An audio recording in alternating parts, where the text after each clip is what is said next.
Hello, I'm Kate Gerbeau. Welcome to Sitrep, your weekly look at the big issues in defence and world affairs.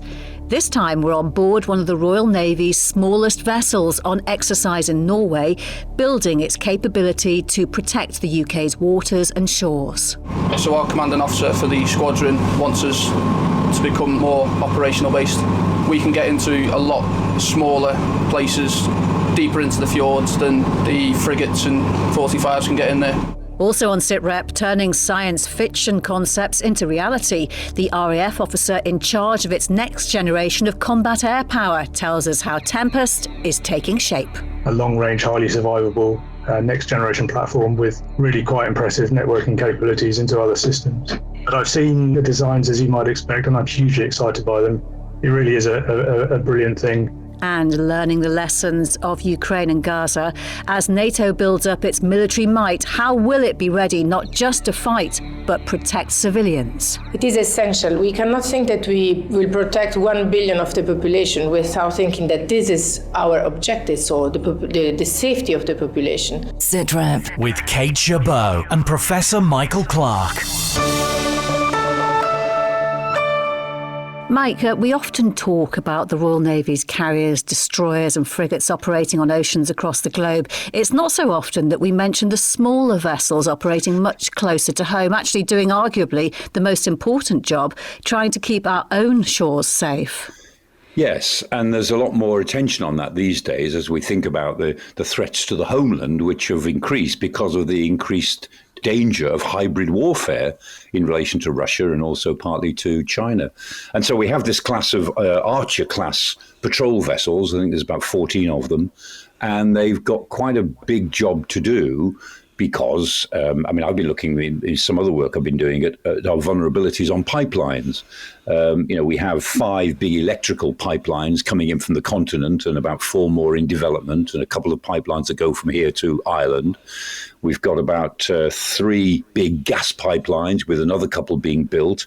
And of the 400 or so internet cables around the world, critical cables, about 20 of them come into the far west coast of Britain, basically into Cornwall, and they carry 40% of all internet traffic, those 20-odd cables. So there's an awful lot around our coastlines that we have got to defend, and we don't have a lot of facility to defend it. So these sort of small craft are all part of a multi-layered approach to taking our own territorial defence more seriously. And they're some of the Royal Navy's smallest vessels and have been playing a giant game of hide and seek with Wildcat helicopters and stealthy Norwegian corvettes in the fjords of Norway. The P2000 patrol boats are often seen mainly as training platforms, but they also have a role protecting UK waters. And this exercise is part of a drive to improve their operational capabilities. Sitrep's David Sivills-McCann was in Norway for Exercise Tamber Shield. Dave, good to speak to you. How did it work? What were they doing exactly? Well, this is the Royal Navy focusing on how to defend and against fast attack craft at sea and develop search and destroy tactics. So 4 Wildcat helicopters from 815 Naval Air Squadron and 4 P2000 ships are exercising around the very rugged west coast of Norway. Also, as you mentioned, the Skjold-class corvette ships of the Norwegian Navy, some of the elite ships in their fleet. In fact, despite our best efforts, we were unable to get on board them, as the Norwegian military are very protective of them. In fact, they've got the same security around the vessels and the crew as the Royal Navy has around our own nuclear submarines. But as you said, it's essentially a giant game of hide and seek in the deep, narrow inlets of the fjords that offer some very good hiding spaces.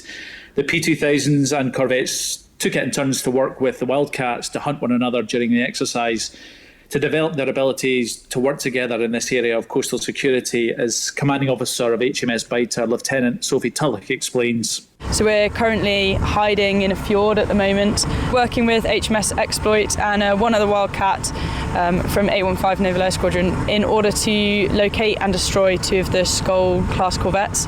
And we're making our way slowly up the fjord in order to identify them, send off their location to the Wildcat so that they can be engaged.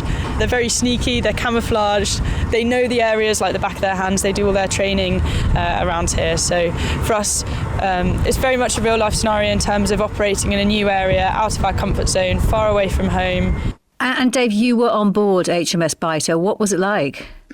Well, as you say, the P2000s are among the smallest ships in the fleet, but they're actually deceptively spacious once you get into them. Anyone who's probably seen one from the outside would imagine it's very cramped, but there's enough room for the crew to comfortably operate. A very small galley below deck, even with one of those little air fryers to cook on deck as well. Usually, the usual compact sleeping conditions that you get on any ship in the Royal Navy.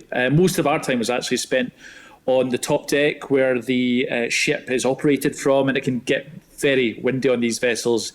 They can reach speeds of up to sort of 25 knots, and you certainly feel the wind chill in the fjords when she gets up to speed. Thankfully for us, it was quite smooth sailing being in the fjords, because I imagine these small vessels can move around a bit in the rough seas. I bet. And this is about more than just practicing, though, with an ally. It's also about enhancing the capability of the P2000s. Yeah, the P2000s have largely been used recently to develop basic seamanship skills around the UK coast, and even for some naval engagement with some of the coastal communities during the summer. But the ships and the crews are getting more experience in directly supporting the development of the Royal Navy's frontline capability. Recently, they deployed to Steadfast Defender, the largest NATO exercise since the Cold War. On Tamber Shield, the sailors are getting more of that experience in working with other units like 815 Naval Air Squadron and allies in the Norwegian Navy. And able rate Bailey Jackson, one of the crew on HMS Biter, says it shows what these small, nimble ships can offer. So our commanding officer for the squadron wants us to become less of sort of training university boats and more operational based.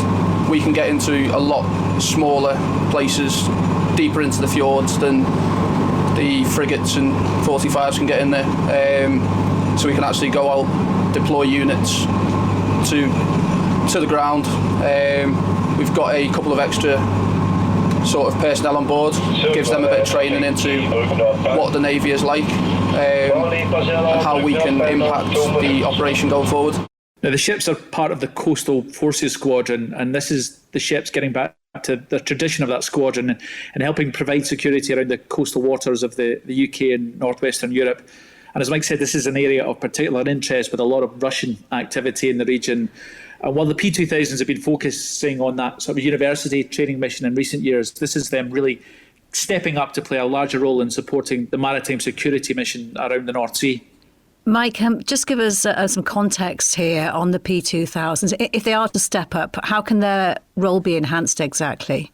Yes, I mean, they're given more operational work to do. And as Dave was showing there, they've got to integrate with other aspects of the force because coastal defence and security, territorial security, is a multi-layered problem. And it isn't just the sort of Russian-inspired threat to pipelines and so on, but it's also criminality, narcotics, gang warfare. There are all sorts of reasons why we need to take our territorial security a bit more seriously.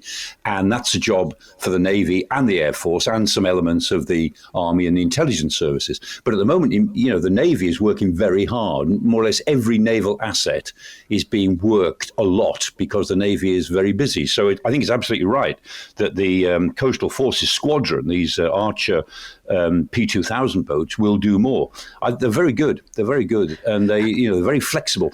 My only problem with the P2000s is the names. I mean, Dave was on the Biter, but you look at the others. There's the Blazer, the Puncher, the Dasher, the Charger. I mean, they sound like Santa's reindeers.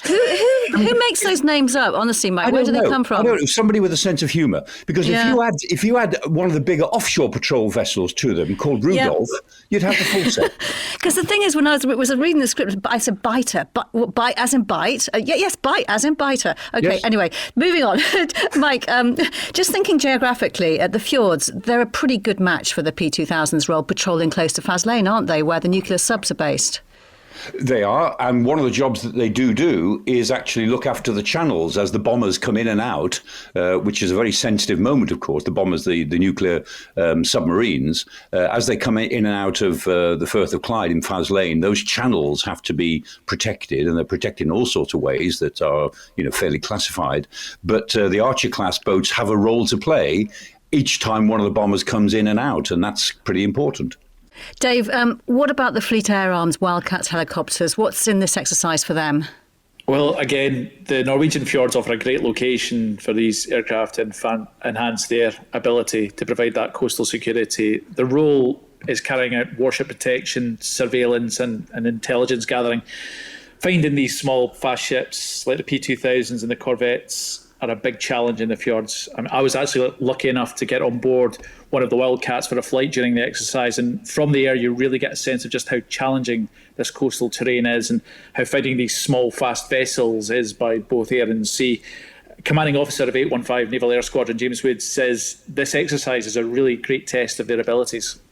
So we're essentially practicing fighting against anything from a small, fast attack craft all the way through up to frigates and destroyers. Recently introduced into service is the Martlet weapon system, a laser beam riding missile, particularly useful against fast attack craft, so we're really utilising this opportunity to practice our tactics to employ that weapon system. The geography around here is really useful for a training ground, so there's lots of rocky outcrops. The fjords allow a lot of places for fast attack craft to hide. They're pretty well camouflaged in that terrain, so finding them is a real challenge, and also avoiding being attacked by them is also a challenge, so it provides a really useful training ground for us to work within. These Wildcats are just absolutely fantastic to be in. The aim of the sortie I was on was actually to evade detection from a Norwegian frigate, the Royal Amundsen, using that terrain of the fjords to get as close to her as possible when she was out at sea. One thing that struck me was the two-person crew flying the aircraft were just in constant dialogue with each other, the pilot, the observer, constantly exchanging that information about the terrain and the mission. It was a very manoeuvrable helicopter, but luckily for me, a very smooth ride on a beautiful Norwegian evening. Despite not being a very tall man myself, I could have done with a little more headroom in the back, but you can't really complain when you get to enjoy the Norwegian fjords. Exactly, Dave. You really can't have everything, can you now? You've had a very good time on this. It's been good to hear your thoughts on this exercise. Thank you. Mike, before we move on, can we just talk about the really sharp end of the Royal Navy's job right now? For months, it's been working to protect shipping from Houthi drone and missile attacks in the Red Sea. Now it looks like those attacks can reach much further, with a drone strike reported in the Indian Ocean. Yes, I mean, the Houthis are getting help from Iran in doing this, and they've extended from the Red Sea, the southern end of the Red Sea, into the Gulf of Aden, and now further into the Indian Ocean itself. That's a problem. On the other hand, the attacks have not been as numerous as they were. To some extent, the Houthis seem to be being contained by the action that's been taken against them. But it's in Iran's interest to keep the Houthi threat alive to shipping as a bargaining chip. But it is a problem for global shipping, which everyone is having to react to. We shouldn't overemphasize it. The Houthis are creating a problem of disruption, but they've not developed in the way that people thought they might develop in January or February this year. So far, there's been more containment, has been more successful against them than I think people expected. This putting the alternative route to the Red Sea, the long way round via the Cape of Good Hope, at risk. Is the Allied naval capacity available to add protection here too, if necessary? Well, it should be. I mean, everyone, as it were, points the finger at Britain and America as the two active countries because they're attacking the Houthis. But there are 12 nations involved in the whole operation to try to protect the Red Sea and these routes. And the biggest contributor in terms of numbers of ships is the Indian Navy. And of course, attacks into the Indian Ocean bother the Indians a lot, and they bother the Chinese. So I don't think there's any lack of naval capacity to help to protect ships or to help to go to their aid when they need it. The issue is really how much disruption it causes to the merchant marine. They have to adjust their routes, and they can do that. That adds a bit of cost and a bit of time to what they do. And certainly going around the Cape of Good Hope is not good news if you were planning to go up the Red Sea and through the Suez Canal. But the world is adjusting to that, and I guess this situation may last for another year or two, but there's no shortage of naval assets in the region. The question is mobilizing them to some more collective purpose. At the moment, only Britain and America are taking a strong lead on this. I suspect that other navies might step up as these attacks become more widespread. From the sea to the skies now, and we've been talking about Tempest as the high-tech future of the RAF's combat air power for almost a decade. The concepts have sounded almost like science fiction: laser weapons, brain sensors and cockpit controls within a helmet. But time is ticking to turn concepts into reality. In 3 years' time, we should see the first prototype of Tempest, and in just over 10 years, the UK and two allies want the first Tempest planes in service. So, how is it shaping up? I've been talking to Air Commodore Martin Lowe, Programme Director of the Future Combat Air System, which has Tempest at its core. The plane, UK, Italian, Japanese developed and built sovereign capability, complementing the F-35 aircraft that all three nations have also procured, will be a next generation, long range, highly survivable, highly networked capability, undertaking quite a range of military missions as part of a wider system that will also involve or include uncrewed systems. We all see from the news the increasing use of uncrewed systems and artificial intelligence driven platforms in the modern battlefield. That trend will continue. So we will be developing those systems alongside pilots in fighter planes of the future. So we've talked before on Sitrep about some of the ambitious concepts, and you've alluded to some there, these laser-directed energy weapons, a software reconfigurable cockpit within the pilot's helmet, sensors detecting the pilot's stress levels, almost reading their mind, as it were. What else has made the cut, and what's fallen by the wayside? And what still has to be decided? So the process of designing any complex military capability, including a combat aircraft, it's a big endeavour. It takes a long time. The three nations have got remarkably close alignment on the requirements of this capability. I'm a little bit limited by my classifications into how much detail I can go into, I'm afraid. But we can talk about a long-range, highly survivable next-generation platform with really quite impressive networking capabilities into other systems. And you're right to point out capabilities like software-driven activity and the ability to rapidly upgrade the capability through software, through artificial intelligence, through the increasing use of data, so that we can respond to threats of the future and have a platform that can evolve over time. And the first deadline is for a demonstrator aircraft to be ready in 2027. That is in 3 years' time. Physically, do you know exactly what that will look like now? The demonstrator is a UK-only project. It is intended to fly around the 2027 time period, and progress on that aircraft is well underway. The design is pretty well fixed now. It's proving a hugely valuable endeavour for the UK, and the benefits, the learning we are taking from developing and building that demonstrator are being learned in the Global Combat Air Programme. The engineers who've been working on it are moving over to tri-nationally with Italy and Japan to build the real thing in the long term. The experiences we're getting from design, the development, the build, they're all being taken over into the main programme. So a really, really brilliant UK demonstrator initiative that we hope to see airborne soon. You say the design is fixed. Can you tell us what it looks like? I'm afraid not, and perhaps we'll have to leave that to a big reveal at the appropriate moment. There are some sensitivities around the size and shape and the design of aircraft of this nature. So at this point, no. But I've seen the designs, as you might expect, and I'm hugely excited by them. It really is a brilliant thing. That was going to be my consolation backup question, was whether or not you're impressed by it, but obviously you are. 7 years on from that, Tempest is supposed to go into service in 2035. How much of that is finishing the development and how much is build time? Well, it's a bit of both. And of course, the two things are not necessarily sequential. There is a lot of parallel activity. In fact, in the long term, we plan to continually evolve the Global Combat Air Programme aircraft. We mentioned earlier about data and artificial intelligence and software, and those will be avenues by which we will keep upgrading the aircraft. So the design process never stops. It's part of the reason why we keep investing in research and development in combat air through the Team Tempest initiative. So we keep having new technologies to add to it. And Tempest is just one part of what's called, as you said earlier, the Future Combat Air System. Can you just walk us through the other parts of that system? The most obvious place to talk about is uncrewed systems. We don't think we're quite ready to have a fully uncrewed system yet.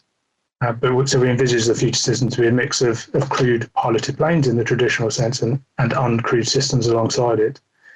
We will find the right balance of those things to have the necessary military effect. It's fair to say in the future, combat air systems will be fully uncrewed. Quite how far in the future is a debate we could probably spend hours talking about if we wanted. And the development of all these concepts is happening right now, both in the UK and with our partners in Italy and Japan, so that we will develop the right mix of capabilities together. Air Commodore Martin Lowe, the RAF's Programme Director for the Future Combat Air System. Mike, given the F-35 is still relatively new, how much of a leap will Tempest and the Future Combat Air System be when they're in service? Yes, the F-35 is 5th generation, and this Future Combat Air System is 6th generation, and that's the architecture that is still being worked out. But with Air Commodore Lowe said that he couldn't tell you what the aircraft will look like. I have seen it. Oh, you can then? Yeah, I can. Yeah, it's at Marham, RF Yes. Marham, and it's there, and it is a fiberglass version of what a full-size fiberglass version of what some future aircraft might or might look like. And it's there for ministers to be photographed in front of and shake hands in front of and so on. So there it is. That is the new Tempest system is there, but it's a big airfix model. And it may the real one may or may not look like that, but they feel that they've got to have something that looks like an aeroplane for the sake of publicity. And what Air Commodore Lowe said is that the most important word he used, I think, in that interview is network ability, because this 6th generation fighter capability is all about networking. So whether one aircraft can direct another 6 uncrewed aircraft, robot aircraft, plus all the connectivity it needs to air control, electronic warfare, ground issues, satellite, and so on. It's all about networking. So the idea, and I've heard the chief of the defense staff talk about this, he said we could conceived in the not too distant future of an air force of 1,000 aircraft, of which only 100 of them have pilots in them.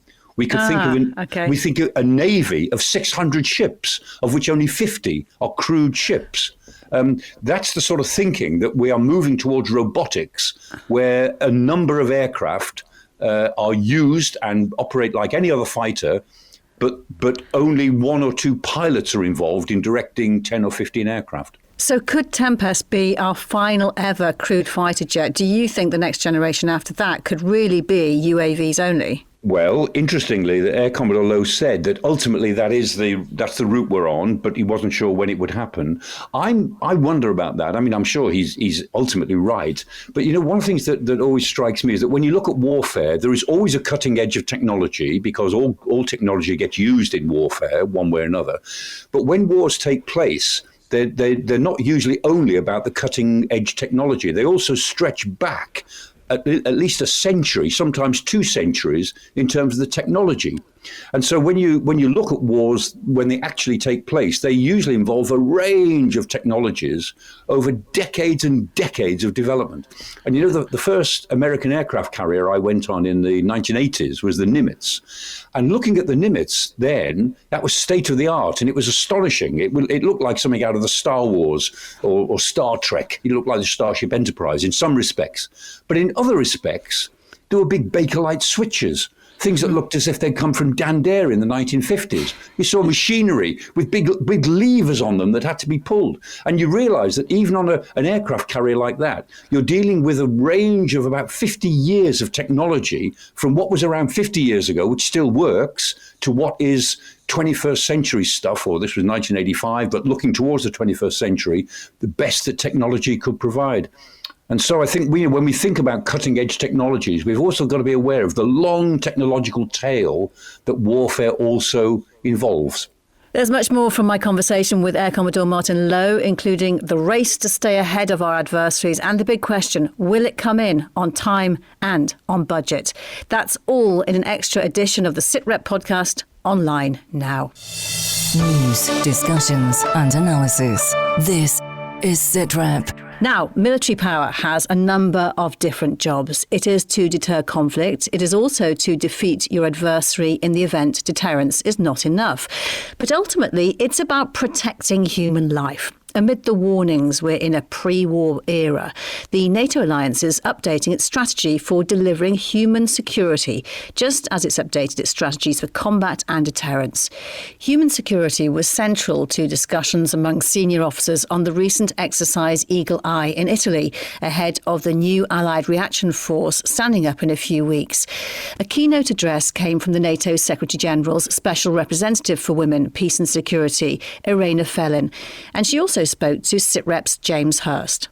We cannot think that we will protect 1 billion of the population without thinking that this is our objective, so the safety of the population.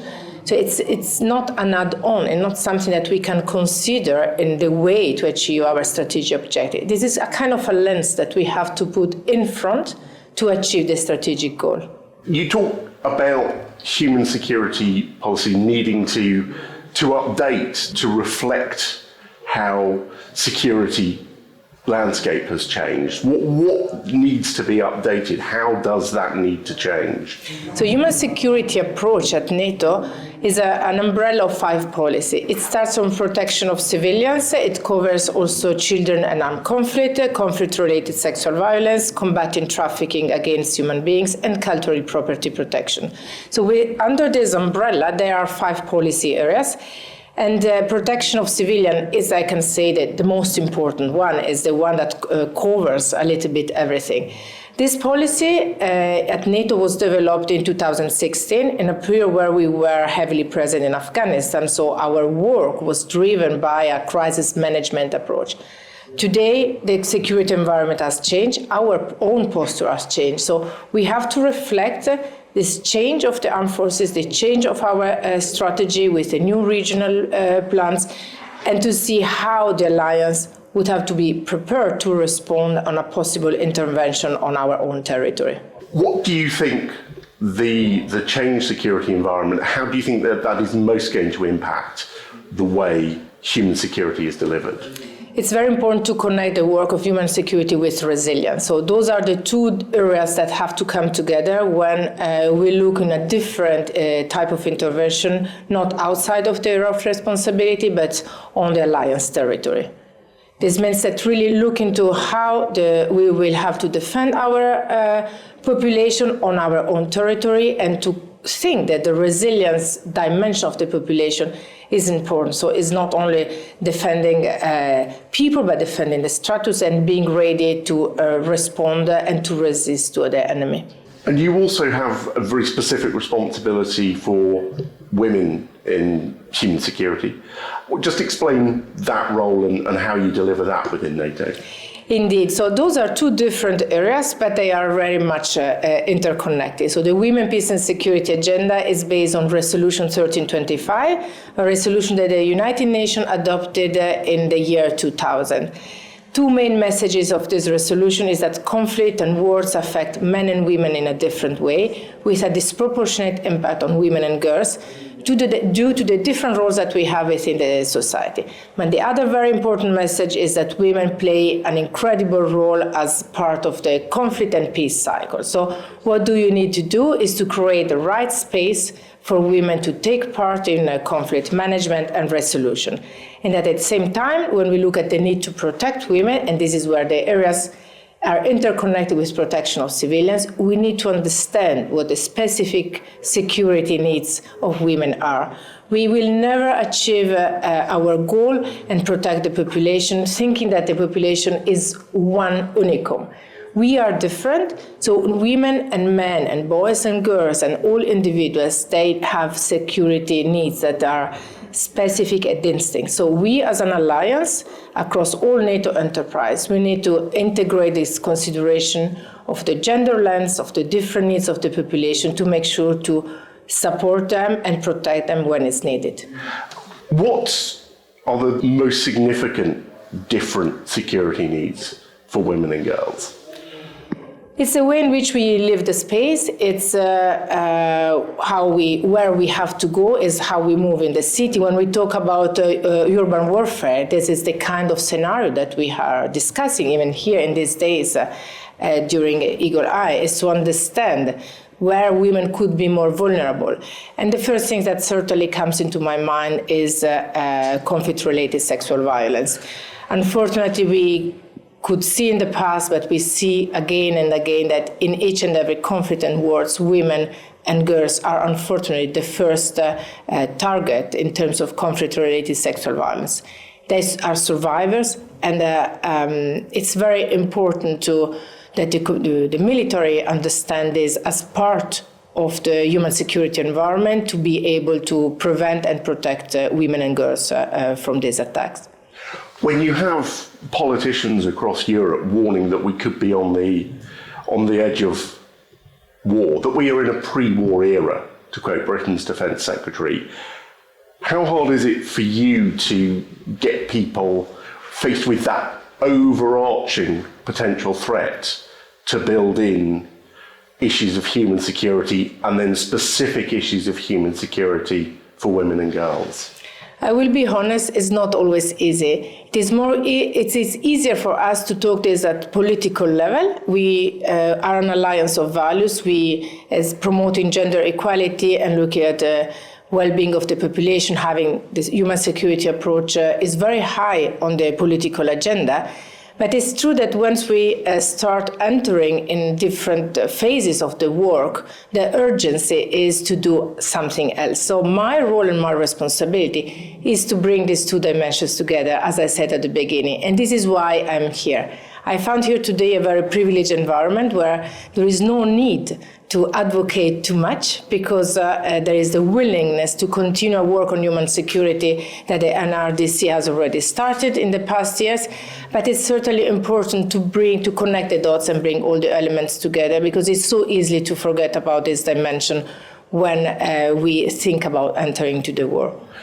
One final thought: what lessons do you think we should take from the most recent conflicts that we are seeing in Ukraine, in the Middle East, about our approach to human security and security of women and girls as NATO nations? I think it's part of the conflict analysis, so applying a gender and a human security lens. That's what we have learned at NATO when we started analyzing the war in Ukraine, that at the very beginning it was not automatic to bring this perspective in our analysis. So I started working very closely with my colleagues in the analysis, at the intelligence, and with all the other divisions to make sure that when we update our briefing and our analysis, we need to include this perspective since the beginning. And this is the difference. That what I hope we learn from this is that we have to integrate this and measure in the same way in which we do the rest. And the other message is that if we want to have women as part of the security, we need to enable them to be part in peace times, because during war we will not be ready to address certain barriers and challenges. And this is what Ukraine is teaching us. If you look at the incredible and unprecedented number of women who joined the armed forces during the past 2 years, we could also see that the armed forces were not ready to absorb women with the right equipment, with the right uniform, and many other challenges that are present. So they are facing the challenges. NATO as an alliance is trying to support throughout the comprehensive assistance package. We're trying to contribute to the production of combat uniform and bulletproof vest tailor-made on the body of women. But we all have to learn from this. We need to be prepared before a possible war. The NATO Secretary-General's Special Representative for Women, Peace and Security, Irene Fellin. Mike, just before we finish, we should talk about the NATO Secretary-General job. Turkey has now endorsed the former Dutch Prime Minister Mark Rutte. Is he now a dead cert to be appointed, and what kind of credentials does he bring? Yes, it would be very unlikely now if he wasn't appointed, because he's got the backing of the United States and Germany, France, Britain. The only countries that have come out explicitly against him were Romania and Hungary, because they had very particular problems with the Netherlands, and I don't think that counts for very much at the moment. There were thoughts last year, of course, that the next SecGen ought to be a woman, or it ought to be somebody from Southern Europe, but it looks as if they've gone for something more traditional, a North European politician, and Mark Rutte is a very good one, because he's the longest serving Dutch Prime Minister. He's been Prime Minister in the Netherlands since 2010, now stepping down for interesting reasons. But having been a Prime Minister for so long in the Netherlands politics, it gives him a couple of qualities. One is that Netherlands politics is constant coalition building and coalition maintenance. So he is very experienced at holding together difficult coalitions, and that's an important qualification for any NATO Secretary General. He's also regarded as Teflon Mark, in that there are always scandals around in any political system, and he seems to emerge from them not tarnished by them, with a reputation for integrity. Some would say he's an escape artist, but it doesn't matter. I mean, he does have a reputation for honesty and directness and integrity, and that sort of straightforwardness. And I think the third element I would put is that he's very strong on the Ukraine war. He's both very determined in favour of NATO's role to help Ukraine, but also very practical, very pragmatic. Netherlands gave its Patriot battery, for instance, to Ukraine when others are still reluctant to do so. So he's very strong on that. And if you think about, Stoltenberg stepping down and Mark Rutte taking over, if that's what happens, and I think it will, then that represents both a sort of vigorous but also sort of a continuity response from NATO. There'll be more of the same. We'll continue with vigour, and this next Secretary General will carry on what Stoltenberg has done since the invasion of Ukraine. So it's essentially good news. And when do we find out, Mike? At the Washington summit. Okay. So quite soon. We'll know beforehand, but it will be established. I think it'll be ratified at the summit in Washington. Okay, July then. Thanks, Mike. Yeah. And thanks to all of our guests. That's all for now. Professor Michael Clarke and I will be back with another Sitrep next Thursday. Until then, don't forget you can hear more about the development of the RAF's next generation of combat air power in an extra edition of the Sitrep podcast online now. For now, though, from me, Kate Gerbeau, thank you for listening. Bye-bye.